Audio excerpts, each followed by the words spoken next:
Après avoir fantasmé sur l'avenir au milieu du XXe siècle, les Français rêvent désormais du passé. La tendance vintage est en train d'exploser. C'est une explosion et les gens adorent.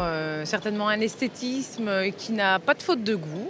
Et pour les gens qui aiment, les couleurs, les formes sont complètement différentes. L'ancien nous rassure, donc beaucoup de souvenirs familiaux. Pour les hommes, la mode du port de la barbe a vu réapparaître les barbiers. C'est la première fois. Je recommencerai si on me l'offre. Déjà, on les conseille pour la taille par rapport à la forme de leur visage. Ça, c'est très important. Et puis après, on conseille tout le rituel à domicile.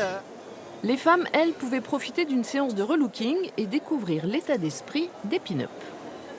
C'est le glamour, c'est les froufrous, c'est différent de ce qu'on rencontre en ce moment, quoi. C'est surtout ça, ça change de notre vie, on est bien. La plupart des gens nous arrêtent en disant « j'adore votre tenue ». Et puis oui, des fois, ça m'est arrivé que des gens nous critiquent. Et à ce moment-là, si j'ai entendu une réflexion, ah, vous habillez comme ma grand-mère. J'ai dit « mais votre grand-mère, elle avait la classe à l'époque ». Et certains de ces passionnés ont même participé à un concours avec un objectif, être élégant.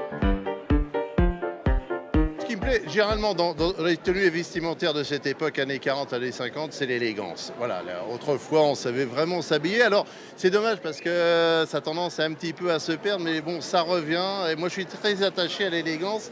Les petits points de détail, les barrettes de cravate qu'il y avait autrefois, les montres à gousset. Moi je trouve ça absolument super. Et j'aimerais beaucoup que ça revienne à la mode.